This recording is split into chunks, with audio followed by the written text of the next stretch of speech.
Welcome to Home Dad Chat, brought to you by the National At-Home Dad Network. My name is Brock, My name is Danny. and we are here to talk about life as stay-at-home dads. So sit back, relax, and enjoy the show.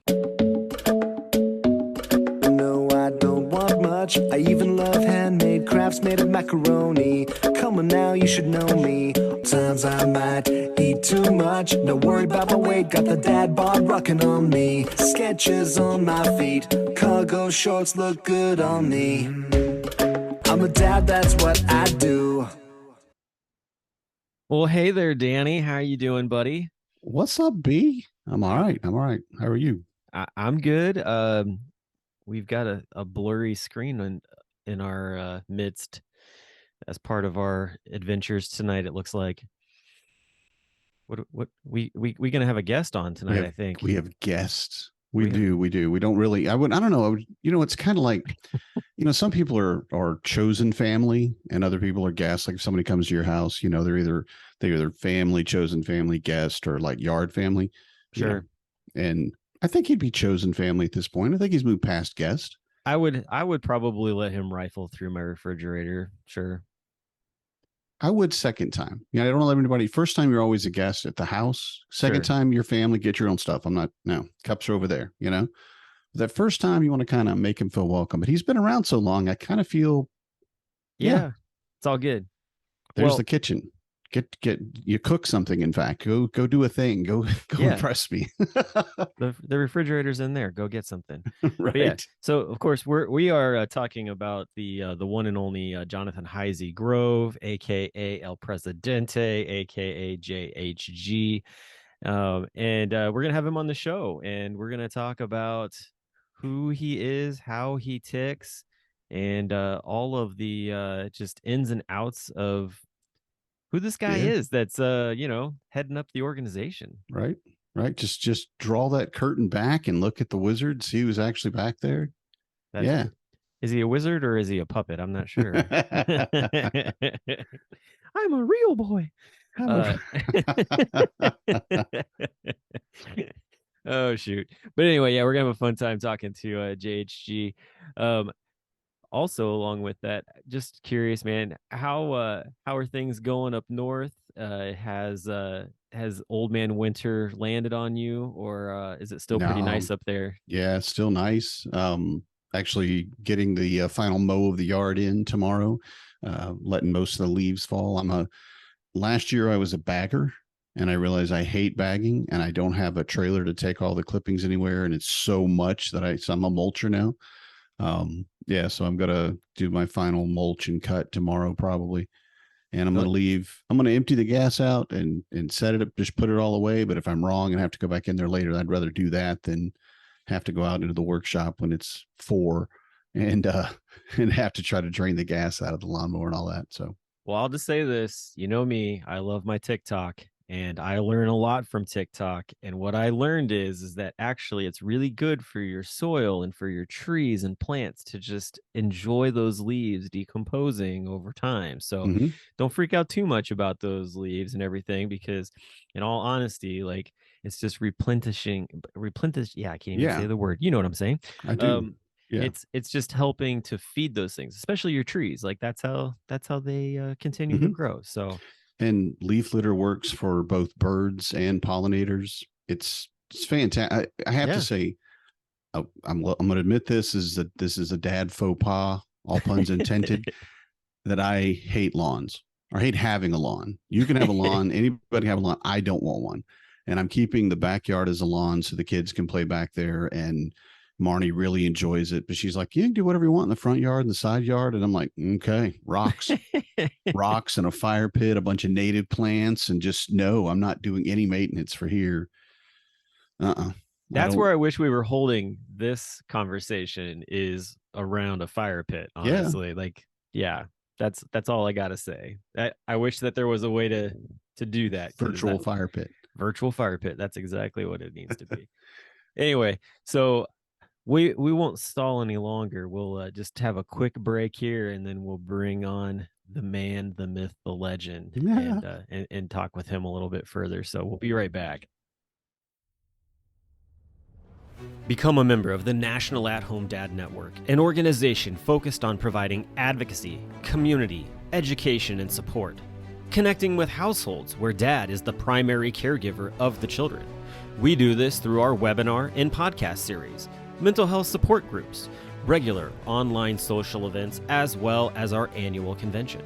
The National At-Home Dad Network is a 100% volunteer organization. Without the generous support of its members and the community around it, we would not be able to continue the work that we do. Becoming a member gives you access to past convention speaker presentations, the ability to vote for board members annually, and ensures that the organization's fees and bills are in positive standing.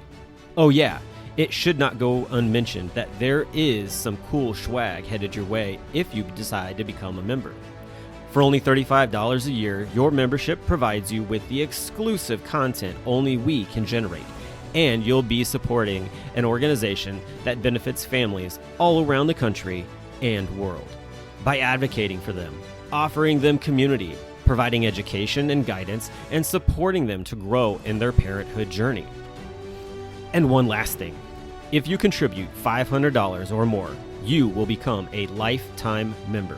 Not only will you receive everything already mentioned, but also a certificate recognizing your status and an exclusive National At-Home Dad Network challenge coin with our trademark logo, Dads Don't Babysit.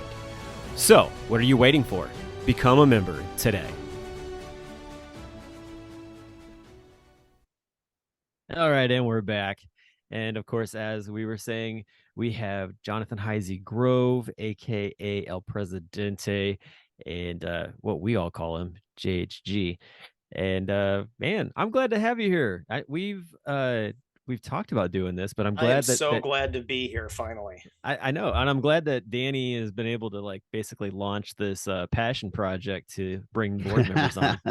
Yes. But I'm calling it a passion project, man. It is just like the podcast, right? It's a good passion project. I need this. This needs to happen. Yeah. Well, because we really never get to know who the board is. You hear the board, or and really, like for me, you say board of directors. Even when I can't even type that out without feeling a little schmarmy. Like I love to say that. I love to say that to people. I'm on the board of directors. See, I can't. I don't. I'm not there. I'm like, yeah, I'm on the board. It's even better to say I sit on the board of directors. That's the best part. Then I feel like I'm sitting in Gotham with Bruce Wayne at the far end of the table.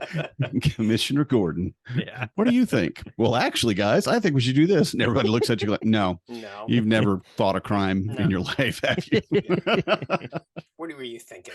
But still, just to be there, you could just tell them too. They believe you. You look at Batman and like, no, I'm just sitting here because I'm going to get a selfie, and yeah. But you do make a great point there. I mean, we are just regular guys who, have been voted in to kind of steer the ship for the organization. Mm-hmm. And a lot of times people don't realize why they're voting or that it's so important. And that's a really interesting thing to say today, since we're actually recording on Tuesday the 8th. But on election for the board as well, it is very important for you to get out there and take a look at the candidates and find the people. Really, representation is what I try to tell everybody. Look, you're looking for somebody that believes what you believe and thinks about what you think about and cares about what you care about, and get them on the board. Yeah. Yeah, that easy. Definitely. And that's the thing with our board is that there are so many different people in the organization that could come on the board and bring stuff that is missing, honestly. So, I've been on this board now for 5 years, I think, because I got pulled back on. Thanks, JHG. The man never does anything he doesn't want to do. True. I do enjoy it. I do enjoy it. But still, though, I've seen quite a few people come and go and bring different aspects to it. But I'm excited to see, some of the guys that are now getting involved with the organization and coming in. But JHG, so here's the thing. I just want folks to get a chance to know who you are. How long have you, let's do this. How long have you been a part of the organization, and when did you get on the board? Okay. Those are great questions. Um, I have been with the organization for going on 10 years now. I got involved after my first convention, which happened to be here in the DC area, right after I became a stay at home dad. I wasn't an at home dad for more than a year when I happened upon someone who lived in the area who was on the board at the time, right at a time where things were kind of up in the air. Yeah. And he told me about this convention that was for guys like me, and you should come and check it out. And I told my wife, and she said, you need to go and check that out. And so it just happened to be I happened to be in the right place at the right time. It was, like I said, it was in my hometown. And so I was able to go there without having to go to a hotel. I didn't have to travel anywhere except for like 15 minutes away, because it was literally 15 minutes away from me. Um, and I was so fresh out of working a 9 to 5 ish job, being a graphic designer, that by the end of that convention, I recognized a need for the organization to have design as part of one of its many things that it needed. And so I immediately jumped in. I said, I need to help them out and just work. And so I started designing almost immediately after that for these guys, and been involved ever since. Now, as far as getting on the board, talking about a passion project, around um, around Raleigh 2, 2016 was when I said, I really want to be on this board. I really want to contribute the knowledge that I have and the experiences that I had to this board and help them out and get them to be even bigger and better than they were at that time. And I put myself in for nomination for the board when it went to Denver, but I wasn't able to make it out to Colorado for the 2 years that I was there. So my name was on the ballot, but I didn't make it, which quite honestly is often the case when it comes to guys who nominate or get nominated for the board and don't make it. So being there, being at the convention is pretty important, because then guys get to know who you are and learn who you are, what you're about, and hear a little bit about you instead of just seeing some random face that they haven't met and they don't know how good they're going to be, right? And so around 2018, if I remember correctly, I was watching the NHL finals. I was watching. It was actually Stanley Cup. Now that I think about it, and because the Caps were the Washington Capitals were in the Stanley Cup, and so I was like, all right, I'll sit and watch this. And I get a call out of the blue from Greg Washington, who was on the board at the time, and he said, "You want to be on the board, right?" Yeah, sure. It's like, we're voting on having you come on the board right now. Are you ready to jump in on a call? I'm like, sure. I'm watching the Stanley Cup. Is that bad? Yeah. like totally unprepared. Is that in my favor or is that against me? Right. Is this like a good, a bad thing? And so it was like, okay, I'll hold on a few minutes and I'll let you know. And like 5 minutes later, I'm part of the board. Boy, so, there's many other places that you could have been that could have been even more awkward. Yep, exactly. Being in my PJs in front of the Stanley Cup, I'll take that over any other scenario. Yeah. But that's how I ended up on the board. So you get acquisition. So you got acquisitioned onto the board. I did to fill a seat that was vacated for whatever reason. I did. In fact, I it was my understanding that Chris Routley was the one who had suggested that I be brought onto the board. That's a good And person because to be putting out recommendations. Yeah, he definitely. was leaving the board, and he said, I want JHG to be my replacement. So that's how I kind of ended up there. Nice. Yeah. Excellent. And that is one way to get on the board that I don't think people realize, is the fact that if there is a vacancy, that we are, as an organization, we have bylaws that state there has to be so many members on the board. So from time to time, we've had to find people to fill those positions, which is why it is I came back on for a year. So the thing is too, is people don't realize that when you get on the board, you can get overwhelmed and say, I made a mistake. I got to step out of this, because it is a job. It is a lot of work. There's a lot of it involved. It's really simple. Yeah. And it's a 3-year commitment too. But so you really get going and going and going. And as your kids grow, and as we always say, family first, right? Yep. So if your kids aren't getting what they need from you, or you don't have the time that you can, divide your attention between those two things, or you just look at it and go, wow, okay, one meeting a month that's too much. Yep. I mean, because it can be, because especially if you're not used to Zoom calls and all that stuff, and the timing of it may not be great for you. So there are reasons why you can step back from it and say, hey, I'll be back when my kids are out of diapers or something, like whatever your issue is. Right. So, and in times like that, we have to look at the people that hopefully the people that have put in their nomination and maybe didn't get voted in because there weren't enough slots, because then somebody's already willing and ready and they want to be on there. But also then you look to the people that are around you that are volunteering and helping, and that you feel would represent the membership well, and say, yeah, you. Exactly. How would you like to? And absolutely, that's exactly it. Recognizing that there are guys that are putting themselves forward and just giving to the organization, especially those that do it without even being asked. Those are the kind of guys that we look to say, all right, you have what it takes to be part of this organization. Because I mean, to be clear, we are 100% volunteer. We're not paid anything to do this.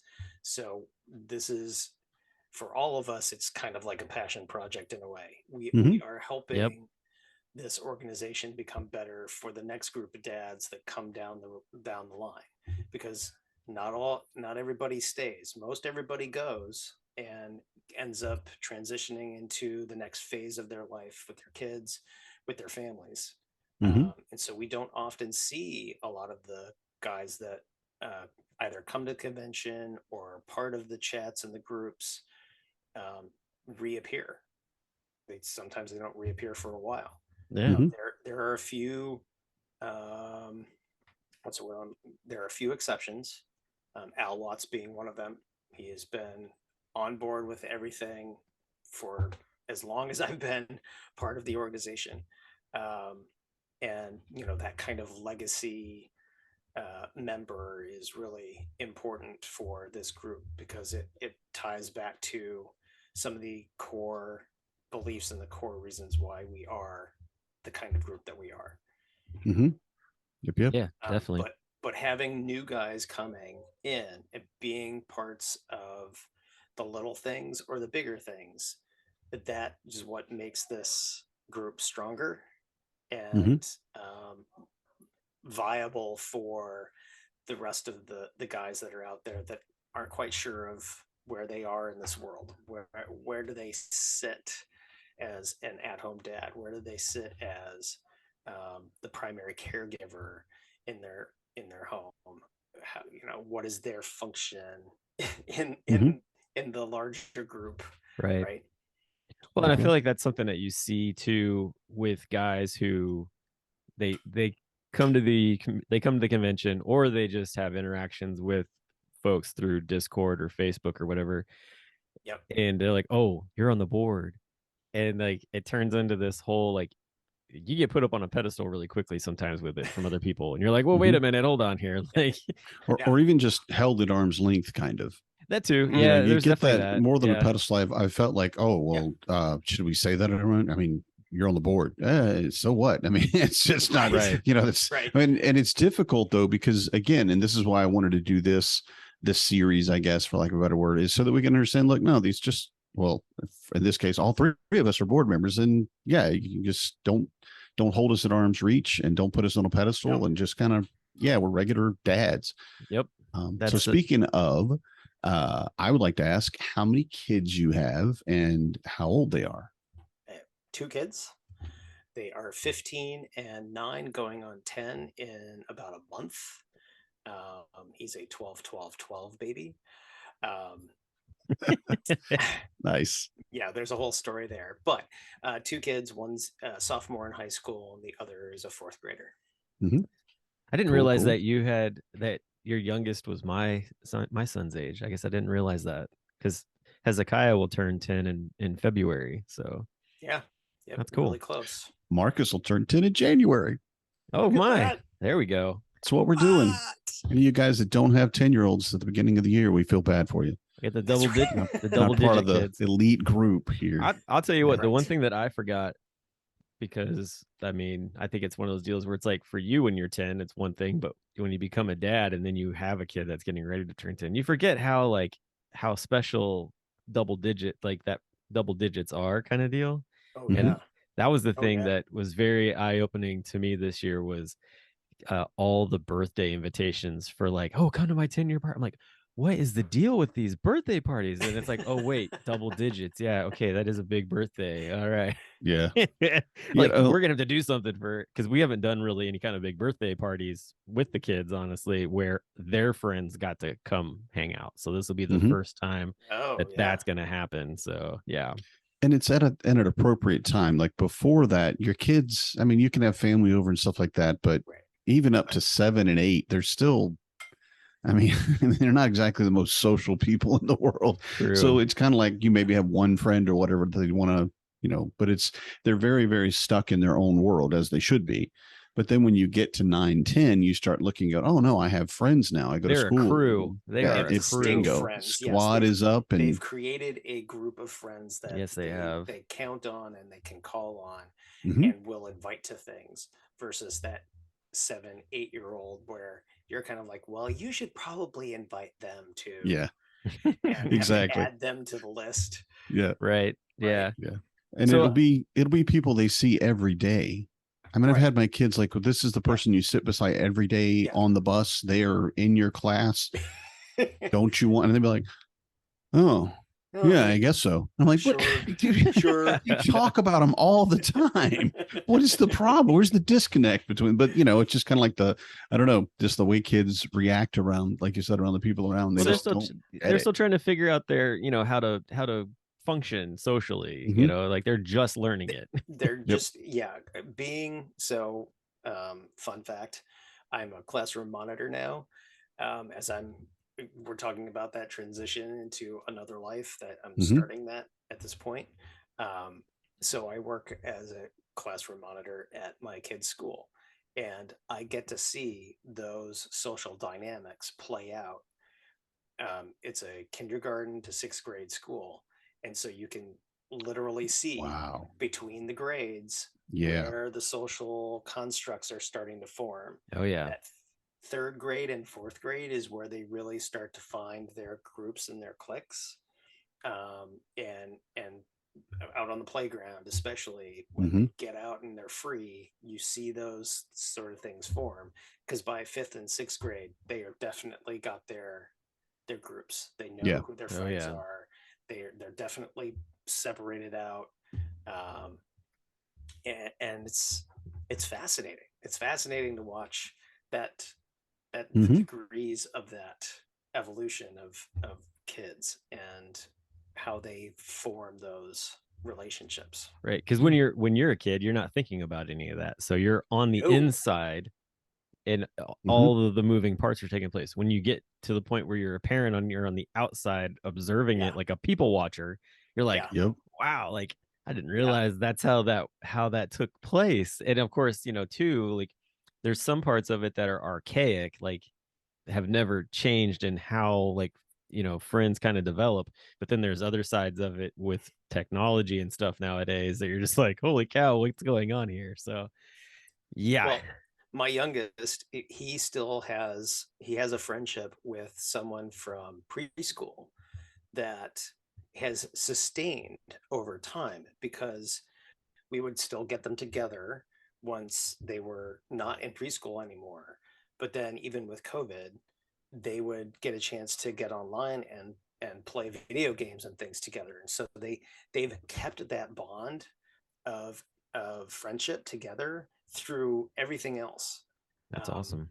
he, this particular friend doesn't know most of his friends at his school, but he'll come and join in parties and things like that, sleepovers and whatnot. And I think there's actually a little bit of connection through like sports, local sports teams, Yeah. where he Zane is his name. Zane has mutual friends that play sports together, but they don't go to the same school. So Yeah, it's like, that's cool though. Where they meet. That's it is good. really cool. Yeah. So I'm curious, like, what do your kids like? What are they into? Because like I feel like the kids are into different things and stuff, but what are they into, and how are you connecting with them through those activities? Both of them are into music. What we did when they were, well, actually, so the older one, Egan, we got him into music camp when he was, shoot, this is going almost 9 years back now. Back when he was like 6 years old, we took him to music camp, and he got interested in the trumpet, and so he started playing trumpet, and we started getting him into lessons, and he's followed trumpet through elementary school, through middle school, and into high school. He got to when he got to high school, he joined marching band, and it almost killed him, because marching band was like It can be rough. very rough, especially because he was joining it at a time where it was kind of towards the end of lockdown pandemic time, because he spent his entire 2 years of middle school at home. He was a pandemic kid through middle school, and so he lost a lot of social interaction, a lot of movement, a lot of time outside and things like that. And so for him to join marching band was a life-changing experience for him. Yeah, I'm sure. He he roughed it out though. The first day he came back, he was like, I can't do this anymore. I can't. I'm in so much pain. It hurts. Like, okay, yeah, all right, but you got to go tomorrow. Too bad. You gotta go. You gotta go. No, I don't want to do. So he goes, and he actually contacted me right before lunchtime, and he said, I think my foot is broken. You need to take me to the doctor. I'm like, oh, okay, that's interesting. Tell your teacher. It's going to take me a few minutes to call to set up an appointment. But let your teacher know, and I'll be by in just a little bit.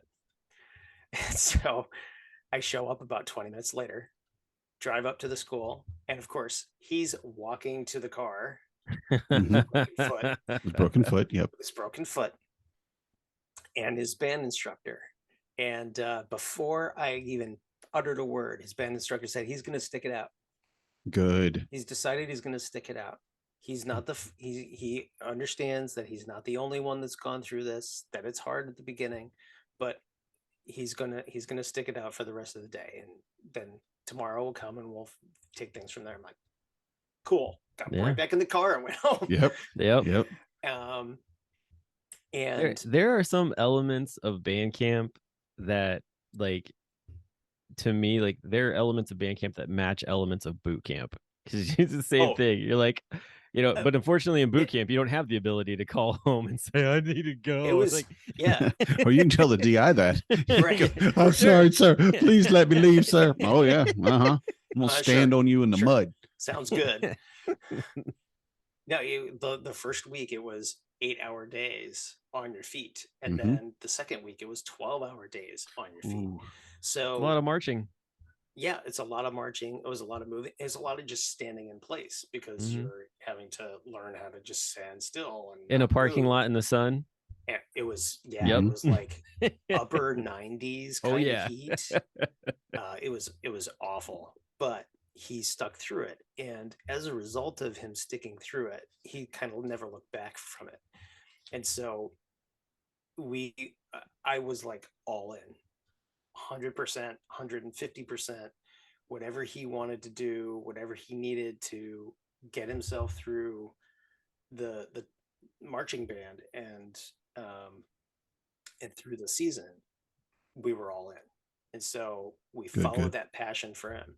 And he took that passion and that enjoyment, and he went right into drumline afterward. We were like, okay, sure. Mm-hmm. He learned to play the glockenspiel. Was like, what? Okay, awesome. You do that. And then he's picked up he enjoys recording and doing recording of the other bands and putting that together and being a tech, because A he goes mixer, to, producer kind of. yeah, a producer kind of Cool. role. He goes to a science and technology school, one of the probably the best in the country, and his on the other part of him wants to pursue something within engineering, space engineering. He's looking at NASA. All right. So There you go. but he's followed some of these passions, and we're like falling right on his coattails and trying to make sure that he's given the opportunities and the chances that he wants Mm-hmm. to do that. And his brother has followed in his footsteps in that way, and he took up flute, and we've been kind of pushing him there, but he wanted to join the band in his school, and they don't take in students until fifth grade, but because of his experience and his time with the flute, they're like, all right, we'll give him the music and he can learn it outside of school, and then he can come join us for the performance at the end of the year, or for the winter thing. Yeah. And do that. We're like, Wow. okay. So providing them both the opportunity to build on their music skills is something that we don't hesitate to do. We make that happen for them because they enjoy it so much. And then outside of that, they both have found a love of video games. We've gotten them into ID tech is one of the things that we have invested in, so they can learn some video game programming and learn how to pursue that passion on the other side of it. Back when Zane was 5 and 6 years old, he wanted to learn programming, and so we got him into the classes where they take a brick and click it with another brick and it makes it do something. He's like, yeah, that's all good and great, but I want to know the actual code part of it. Yeah. Oh, okay, let's make that happen. Yeah. So finding and pushing those envelopes is what we try and do, because it keeps them engaged and excited, just like at school too. With it's at school, if they're not pushed hard enough, they start to slack back and they're like, this is boring, I don't like it. So we know that we have to push them and give them the tools that keeps them engaged. So cool. Anyway, yeah. That's a long answer. Yeah, no, that's great. That's a good answer. That's really why, like I said, we want the board members on to get those long answers, to see what they're talking about, what they think about. And then my favorite question to ask people and this is something that you will probably be able to handle with no problem, but it's something that will tell someone more about you, I think, than any other question you could ask. So I'm going to ask you, what do you love? What do I love? Mm-hmm. Oh, that's a big, broad question. Well, yes, there's that. There's the Star Trek, because Mm-hmm. there's a lot that can apply from that.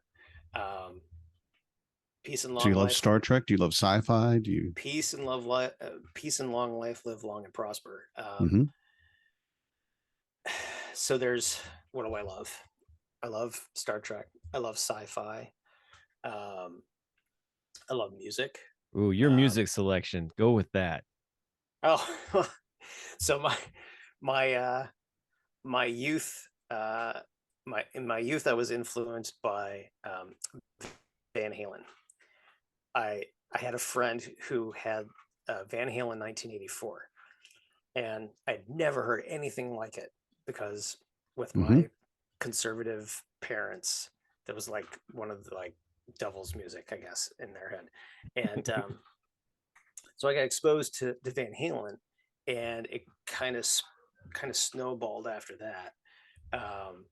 So I'm a big metalhead. Uh, as Brock has seen from my Spotify, he's like, Yeah, I was gonna say look at that crazy music that he listens to. So angry. I hear Spotify is angry music all the time. Spotify is great for basically just sort of like being that stalker to your friends. You're like, what are Yeah, they listening to? And you're like, yeah, oh, like, and you can like click on it. I love that. And then like listen to, you're like, oh, actually, this is new. I've never heard this before. I like this. yeah. So I am obsessed enough that in my Spotify, not only do I have the newest releases from a lot of metal bands that I can just throw in there, but then I've actually I'm a nerd too, so I have playlists for music, metal music from 88, 89, 90, 87, 86, and 87 as well, like five five decades worth of, Yeah. or 5 years worth of Each music one at its own least. playlist, Yes, like for each each with year. their Okay. own playlist, Yep. Yep. and then I've taken all those and dumped them into one big like late 80s, early 90s list, because I am a child of the mid to late 80s when it came to metal. So, Mm-hmm. um, and to kind of segue off of that, I finally, after 35 years, got to see Iron Maiden, Wow. who I was a big fan of back in the Yeah. like one of the most influential albums in my evolution of music was Somewhere in Time album, and there have been a lot of covers of one of their songs, Wasted Years, off of that album. Mm-hmm. But that album really put me on the spot with Iron Maiden. It was like, I need to go see them at some point. And I'd seen countless other bands, but I'd never seen Iron Maiden until finally they came to the DC area. It was like, I can't miss this opportunity, Right. because this is like going to be one of their last tours ever, because they're getting way too freaking old to do Yeah. this shit. Yeah, they've been doing it for a while. They've been doing it for a while, and their playlist kind of shows that they can't do what they used to do, because most of their song selections are slower songs from Mm-hmm. their catalog. But it was great to go and finally see a band like that, who I've been a fan of for so long. We do the But fast songs, my fingers will fall off. Sorry, guys. yeah, I mean, Hey man, everything slows down when you get older. You just wait. oh yeah, Just man. Mm-hmm, mm-hmm. Oh yeah. Whatever. So speaking of So speaking just of getting older, better though as we get better. but Absolutely. but speaking of getting older though, I mean, so you celebrated a birthday. You I had did. it, and I know that you're a bourbon guy like me, and Danny's getting into it. But you had like a whole bunch of different like bourbons like given to you for your birthday, which I thought was a really cool like lineup of things. But you're drinking one of them tonight as well. This is a Lost Lantern. So Pretty bottle. it's a really nice bottle. Very simple, very elegant. Is it empty? That is empty It, now. it appears empty. I Oh, drained it for tonight. down soldier. I had, well, the good thing is there's another one sitting up in my cabinet Ooh, because okay. There you go. my wife bought two of them. So down but not out. Okay. To age me like a fine bourbon, I am 50 Mhm. years old. I turned 50 in May, and the birthday party that I had was a whiskey tasting, and so my wife got 6 random whiskeys from across the country, and we just did a tasting. It was a blind Oh tasting, yeah. so we had to. My father was sort of the MC of things, and he was given the list of what we were having, um, and he just kind of read through each of them. He did a beautiful job. Love my dad for that, and for so many other things. But love my dad for being the MC and doing that for us. Hmm. We had barbecue. We had peanuts and all sorts of olives and all sorts of other things to enjoy. But this was the last in the line of 6 that we tried out, and it went from um, least expensive to most expensive. So I know that this was decent, Is decent that price there. the But American vatted malt? Is that what you're? it is edition number 1 of American Vatted Malt Whiskey, and Mhm. it's a marriage of whiskeys from 6 different distilleries from across the country. Um, Galcones in Waco, Texas, Copperworks Distilling in Seattle, Santa Fe Spirits in Santa Fe, New Mexico, 888 Distillery in Nantucket, Massachusetts, Virginia Distillery Company in Livingston, Virginia, and Westward Whiskey in Portland, Oregon. So very, very tasty, very good whiskey. Yeah. Sounds like an amazing collaboration, It's an honestly. amazing collaboration, and it's really nice and smooth. That's Really awesome. worth the money if you can find it and get it. Very Yeah. cool. I Googled it. I'm looking at it. I'm There you probably not go. going to get any, but yeah, just the description of it, it really sounds good. It's very tasty. But that's all right. I got enough. I don't hardly ever Well, like drink, I and people are like, said, "What can I get for your birthday?" Don't give me any alcohol. I'm flush, you know. And they'll give yep, me some amazing alcohol. I'm like, "Oh wow, that is pretty good." Yeah, all right. yep. You were right. I needed another bottle. And the year prior to that, to feed off of things that I love, whiskey being one of them. The other is beer. And last year for my birthday, my wife got me a subscription to a place called Beer Drop, and they do random selections. They're based out of Colorado, so a lot of their stuff is from the West and from the Midwest region, that area. But they've branched out since I joined it, and so they're getting stuff from kind of across the country. And so I get something every 3 weeks or so I'm from always them. blown away that when you take pictures and show that, like in the beer group and stuff, that Yep. you get bottles occasionally from Wooden Cask out of Newport, Kentucky. And it's such a small brewery. I love their stuff. Trust me. Like Yeah. they make amazing beer there. And it's not like they're not an IPA beer. Like Right. they do mostly like Scotch and ales or Scotch ales and stouts and all the heavier hitters and that kind of thing. But I was like, every time you post one, you're like, I'm like, how in the world you got a Wooden Cask? And they're like, that's it's like such a rare thing to like see outside of this Now you area, know. which is Yeah. awesome. That's great that they're getting out there like that, because honestly, like that brewery is probably one of my favorites to go to for really good beer. So that's cool, One of the man. things that I appreciate out of it is that it gives me a chance to sample things from different places Yeah. and not always get the same thing every single time. It gets boring. So, I mean, I have my preferences. I prefer stouts over lagers and ales, but I get a chance to try stouts and porters and things from parts of the country that I've never been to, hadn't heard about. Um, different flavor profiles, find out who's doing some really great stuff and some who are doing, it's fine stuff, right?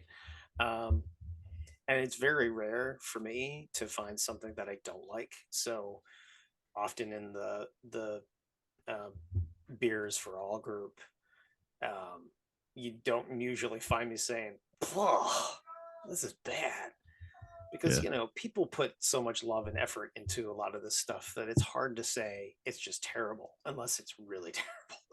Mhm. Right. Taste is personal. You can't say that one thing is just bad for everybody, because Right. that's not true. You sound like you're teaching your kids something, because that's exactly what I teach my kids. You don't like it, that doesn't mean it's bad. Come on, it's I have spaghetti. said that to my kids. Yes, absolutely. Absolutely. But it is definitely a great thing to remember too with breweries. It's like you said, this is their, and we've talked about this, keep coming back to this, but it's their passion. Yeah. This is their baby. This is what they made, and they want Yep. you to tell them, I'm sure, to be a little critical. And yes, how can I make it better? But they definitely want you to go, well, that's just trash. Because it's my baby. Well, Right? that's very true about the arts and creativity and things that people put out there for people to try, regardless of whether it's beer or food or design or uh, motorcycles or cars or whatever it is. People put passion and love into those things to create them and for people to appreciate them and enjoy them. And so you're not going to please every single person with it, but you hope that you reach people enough for it to have an impact in some way. Mm-hmm. I mean, Well, so I've speaking of learned that passion, through. I Yeah. want to segue into this real quick. So speaking of passion, I'm curious, what are your passions about this organization, the National at Home Dad Network, and especially with being the person at the helm. I mean, I know it's a team effort, like all of us Oh are yeah. doing different things, but what is your passion for this organization? What do you like? What do you see? Where do you see it? Where do you want to see it go? And like, what drives you in it? What a lot of what drives me is what drove me in the beginning to be here, which was to make sure that dads are recognized for the things that we do as parents, especially as at-home dad parents. Yeah. Um, because as all of us who have gone to I keep coming back to the same thing. You go to a doctor's office and you look at the magazines sitting in the waiting room, and what are they all of? Moms. Moms and mom centric parenting. And that kind of thing irked me really early on. It's like, I'm here with my kid too. And I have just as much care and love for my kids as they do. They don't need all that attention. We need some attention. I mean, it sounds kind of selfish, but it's that kind of, we're doing something important and we've been told that we need to do something important. So don't ignore us when we are, and don't think that it's cute that we are. We're just trying to do what you do, right? I had um, I had an interview with a radio program out out in Utah where the question was asked, and I've heard this before. I think I actually heard it from the the reporter in Phoenix. Was, what's the life of an at-home dad like? I was like, what is the life of an at-home mom like? Because Mm-hmm. they're really not any different, except Right. for a man versus a woman. It's the same struggles, it's the same concerns, regardless of what's in the pants, or or Right. who's caring for the child. So yes, there are some small things that we as men can't do that women can, like breastfeeding and things like that. But we are given the tools to be able to provide for those things when our spouses aren't there. So my passion and my goal for this organization is to show people through the work that we do and the things that we offer that men are a valuable part of the upbringing of their kids within the family, that their role is very crucial, especially for those families where there's only the spouse being the financial provider in the house, the only one that's got the job, and the dad is there to provide the child care, um, and especially when that is an option that they chose to do. You Yeah. know, we often talk about how, and I'm a product of the other side of that. I lost my job, and so I was kind of put into my position, um, not out of choice. It was out of necessity.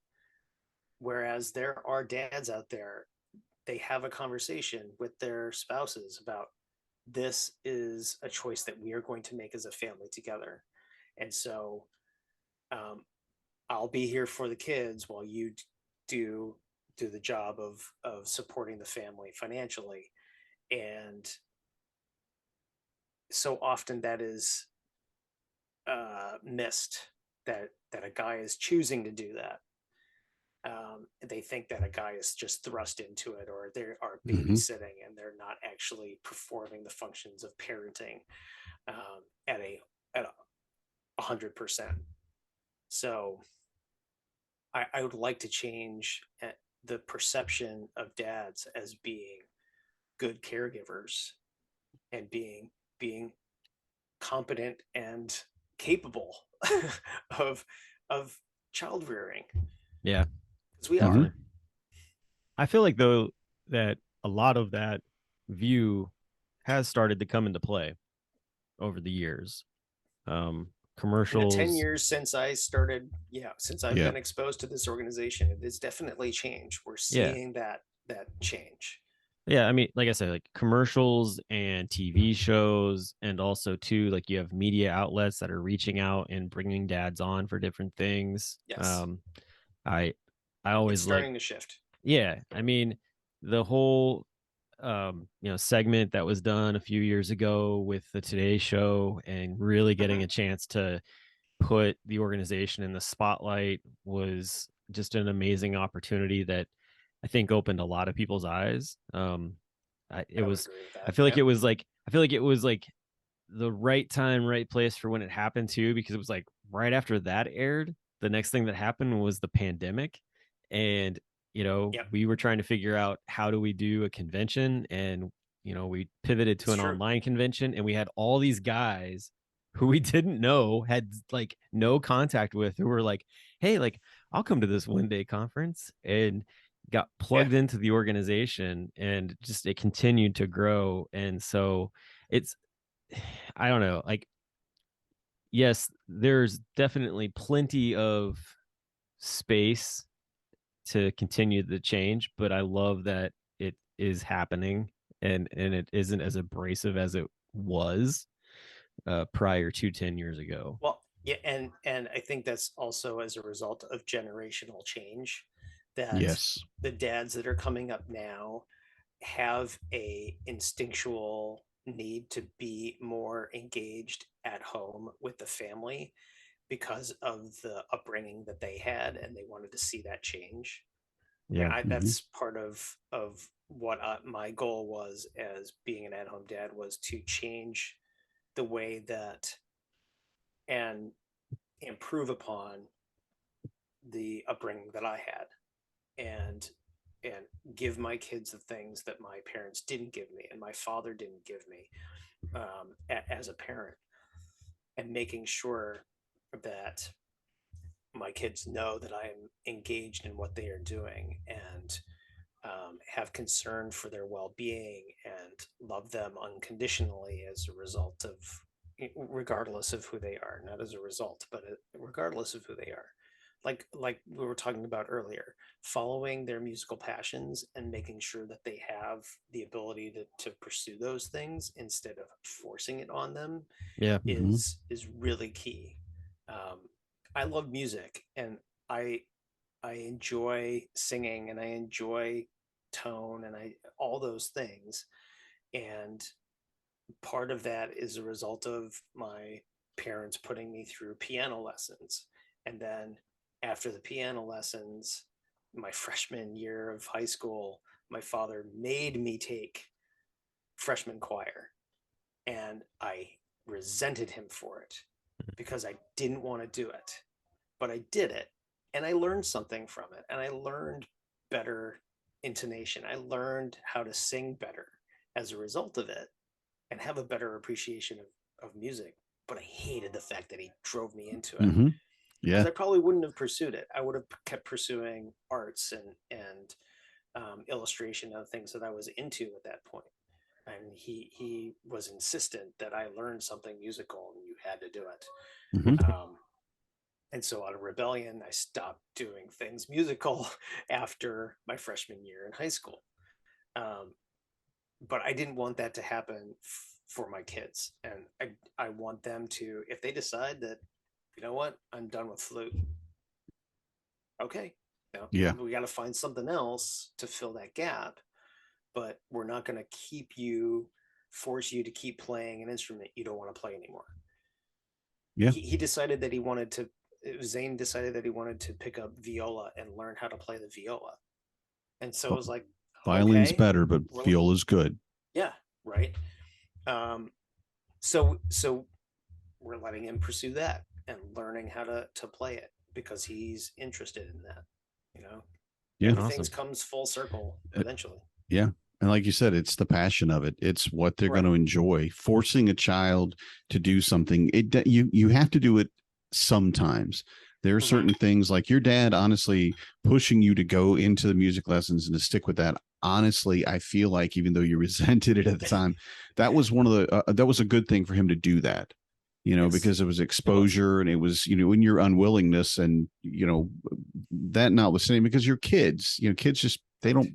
I hate that. Why? I Teenagers. Oh, just do. Yeah, right. right. My 16-year-old, he's taking physical fitness. It's working out basically, and I can't remember the name of the class exactly, but it's Mm-hmm. basically teaching him to work in the gym and stuff. And they're not doing anything. So I take him on Saturday, and I said, "Well, these are all the machines. This is what we're going to do. This is how we're going to." And every Saturday we're going to come out. And he's like, "What? Every Saturday?" Dad, I don't have time for this. I'm like, I'm sorry, sir. You have more time than anybody I've ever met. You barely do your chores, so let's go do this thing. But what you learn in those early times, and I'm speaking about music specifically, what you pick up just from being around it, even if it's only your passion Yes. for a little while, is so much more important than Yes. being forced to, no, this is your flute. You will stay with the flute Right. forever, Right. until you get Right. out of high school, and then you can choose well, no, I Right. give them that opportunity to explore what their real love is, you know? Definitely. Absolutely. All right. Absolutely. So we're coming up against the wall on time. And Danny didn't know I was gonna do this. I just thought of this, but we're gonna do some rapid fire questions Oh. for just some last minute get to know you type of Not things. to me, right? Just to JHG. Just So, a okay, JHG. then Yeah, I'm good. Yeah. yeah. So you just get to He's like, sit back. You get I'm you get to good. just Yeah. oh, sit I don't back. need to worry You about go it. All right right, ahead. fine. This sounds like a great idea if you don't have to ask me. Exactly. All right, so here we go. All right. Favorite self-care thing to do? Meditate. Meditate. Okay, I didn't expect you to say that. I thought you were going to say bicycling. Okay, I like that though. Well, that's Meditate. the other one, Okay, but I like that. Favorite movie? Star Trek to The Wrath of Khan. All right. I love Danny's look. I don't have the control over the video for Danny, so I can't turn off his. Okay. It's fine. It's fine. It's just really common. Okay, cool. Favorite. I've got a story behind that, but go ahead. All right. So this is a two-parter. Favorite vacation that you've gone on Ireland. and dream vacation. Dream vacation. Stumped him with the dream vacation. Damn it.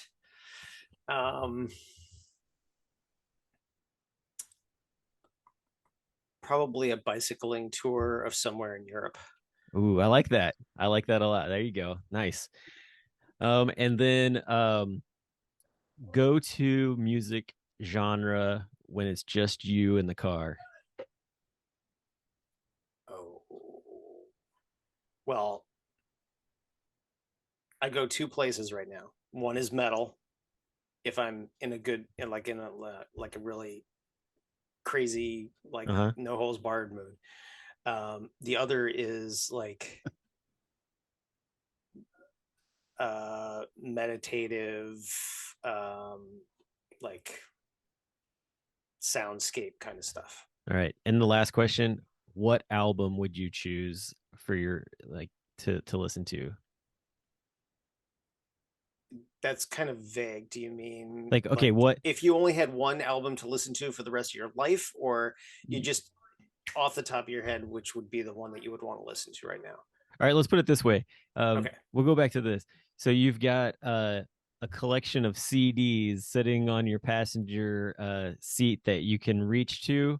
You know where they all are, Oh yeah. Yep. okay? But you're Okay. driving at the same time, Uh-huh. and you reach through them, and you're rifling through, and you pick one out, and you throw it in the disc player. Which one is it? Well, to kind of circle back, it's probably Somewhere in Time by Iron Maiden, Okay. or or or it's Anthrax's Among the Living. Ooh, there we go. All right, cool.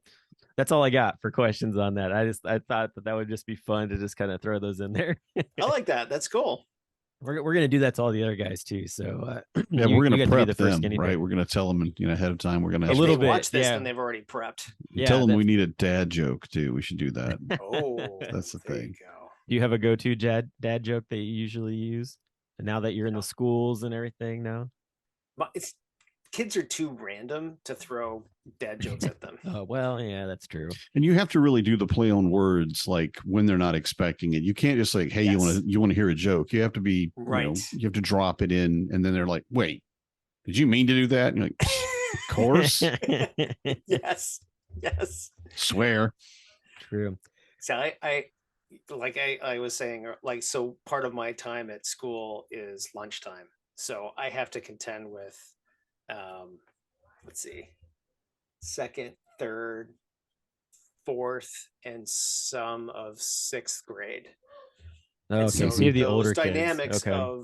of like how the brain functions and works Yep. vary widely. See, I like opening things for like the kindergartner and first I was going to graders. say that's running around to open all the milks. I got your milk. I got your milk. I got your milk. Oh, my favorite thing to do though is to like act like I'm so strong, like kind of, and then Oh, one of open it up or those. whatever. Yeah, Yep. I Yep. do a lot of that.